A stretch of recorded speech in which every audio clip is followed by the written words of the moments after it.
Hey guys, so as you can tell by the title, I will be doing a scarred face makeup tutorial, or kind of like a Halloween tutorial. And with this look, you guys don't have to use any SFX makeup, like any liquid latex, fake blood, anything like that. And I know I sound weird, it's because I have my Invisalign in. So if you guys want to see that video, it will be in the card section up here as well as in the down bar below. But yeah, I'm going to show you guys how I got this like cool scarred face look. Obviously it's not done yet, but I'm about to show you how I'm going to do it with everything that you guys probably already have at home and whatnot. So if you guys want to see how I'm going to create this look, then just keep on watching. Hey guys, so for this look you're going to need some Kleenex and some lash glue, preferably the lash glue that does have the latex in it so it can act as liquid latex for this look. But I'm just going to be taking a tissue paper and splitting it in half into two pieces, so like the thin two pieces that it comes with, and I'm splitting those in half, and I'm taking some scissors and folding one of the pieces in half and taking scissors and cutting it just downward just so I can have a little strip of it in order to act as my scar. So yeah, I'm just taking it, and eventually those scissors kind of got old to me. I did not want to keep using those small tiny scissors to make these cuts, so I did switch over to some bigger scissors in the next clip. But yeah, you're just going to want to make sure you cut them into pieces kind of like the size of your middle finger, but yeah, just make sure you cut them into tinier pieces. And obviously this isn't going to be the best scarred face makeup tutorial you have seen because I'm not using any SFX makeup, but this is for the people that want to do this look and don't want to go out and spend a whole bunch of money on special effects makeup, that they just want to do this look with the stuff that they already have at home. So I'm going to be teaching you guys how to do that, so if it doesn't look exactly realistic, I apologize, but I'm just trying to help you guys out a little bit, you know, save some coin or whatever. Don't know why I'm still a playboy. But yeah, so now that I have all of my pieces cut, I'm going to be taking some lash glue. I just got the Salon Perfect one with the latex in it to act as our liquid latex.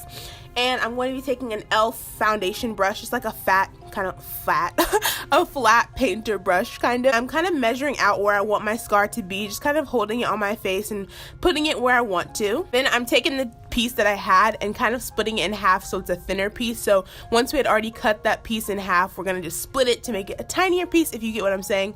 And then I'm just going to dip into that liquid latex eyelash glue and start putting it on my face. And beware guys, this does smell a lot when you're putting it near your face, so you're going to want to open a window. That's what I had to do. But yeah, just make sure that you're in a ventilated area because this does smell like really bad. But yeah.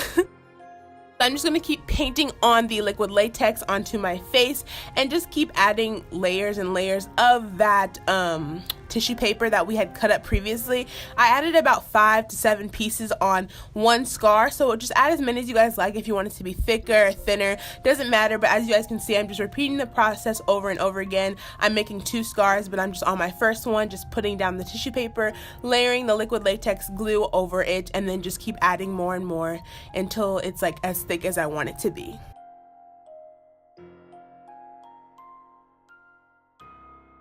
Then I'm just drying it off with just a paper or something, just making sure that it's not tacky or wet when I'm adding more and more. You're going to want to make sure that it's drying a little bit in between each one. It doesn't have to be exactly like all the way hard and dry, but just make sure it's not too wet or sticky. So I'm just going to speed it up a little bit for you guys. It's the same process on both of the scars.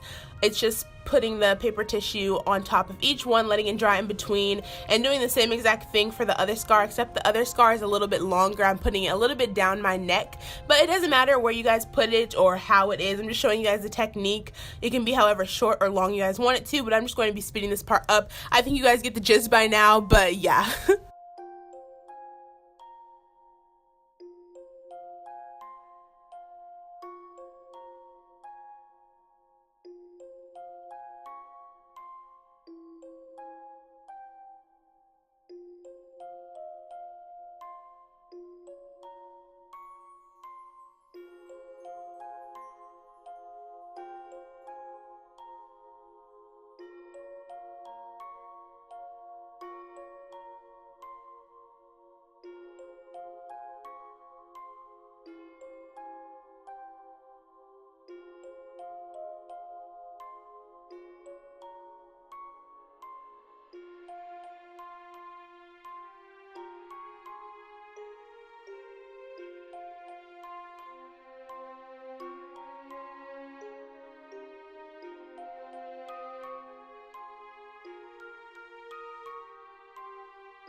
Okay, so I waited about 15 to 20 minutes before both of them were completely dry, but I just want to go ahead and start opening them up now, making them a scar. Now you're going to want to be very careful with this part. Do not poke yourself or cut yourself. You're going to want to be very, very careful.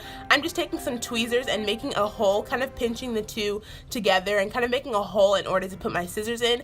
And now I'm going back to my small scissors and going into that hole and being super careful not to cut my skin. Just putting in the scissors into the hole that I made with the tweezers and cutting up. Not too far. You don't want to open up the entire wound. You're going to want to leave a little bit of a space in between the wound, like the fake wound, and your actual skin, if you get what I'm saying. So don't go all the way up into the cut, but just make sure you open it as wide as you guys want. I want my skin to be showing so that I can color it in, but yeah, just make sure there's no tissue paper left on your skin. You're going to want to open the wound completely and then open it up with your fingers once you're done to make it wider.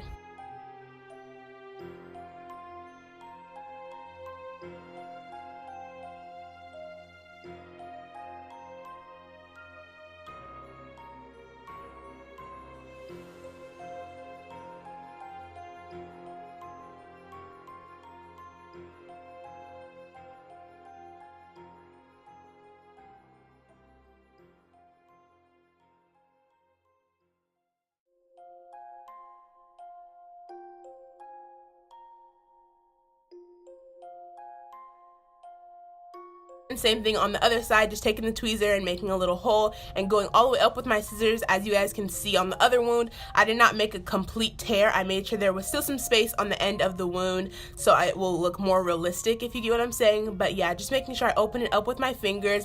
And right here, there was a little bit of glue at the bottom that was still wet, that wasn't completely hard enough for me to cut, so I did have a little bit of a harder time doing that. So just make sure it's completely dry before you guys go in with the scissors and making the open wound. Then I'm taking my two foundations, just Fenty and Born This Way. Those were the foundations I was wearing that day, so whatever foundation you were wearing before this, just go ahead and put that on to the wound and kind of blend it in with a brush, and then I'm going to go over it with a beauty blender just to blend it all out and make it look like my actual skin.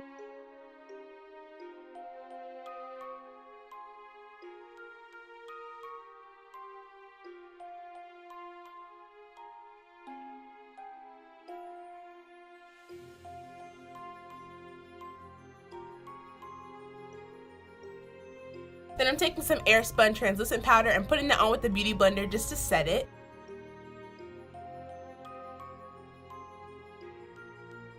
Then I'm going in with my L'Oreal True Match powder, and it's the same color as my skin tone, and just taking it over just to make it look like, you know, more of my skin tone.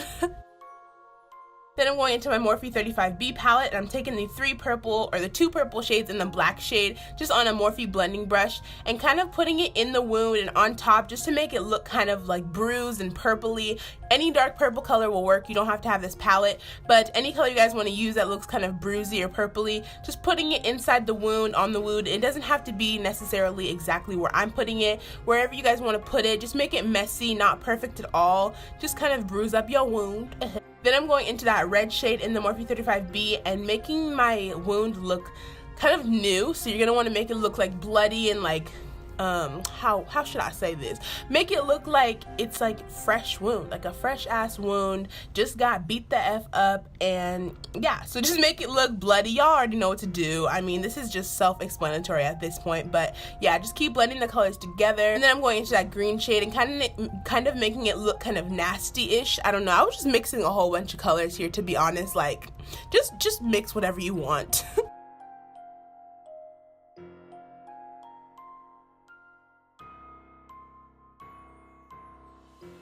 Then I'm going ahead in and opening the wound even deeper and taking a black shade from the Morphe 35B, and I'm going to be taking it and putting it on my actual skin, and this will kind of make the wound appear more deeper into your skin, like it's been cut super deep. So I'm just taking that black shade and really deepening the wound. As you can see, it looks super duper I don't even know what I'm saying. It looks better now that it's deepening. But yeah, take any black shade that you have and just deepen up the wound inside on your actual skin.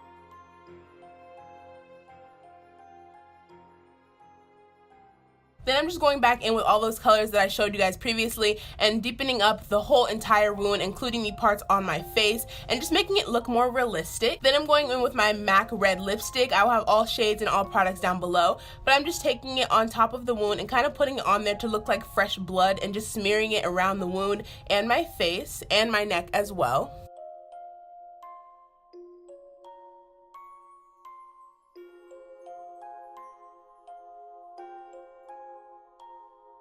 Then for the dripping blood, I'm taking a Milani liquid lipstick and a ColourPop one and mixing them together to get like the perfect shade of red, like a bloody shade. And this is going to act as the actual dripping blood that's coming from the wound, like the fresh blood. So I just mix the two together and putting that on the wound just to make it look fresh and newly cut.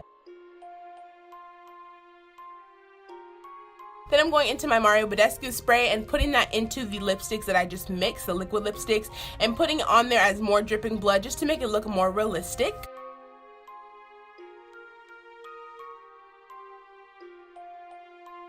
After that step is complete, the look is all finished and you are all scarred up, girl. Thank you guys so much for watching, and I will see you guys in my next video. Alright, bye you guys.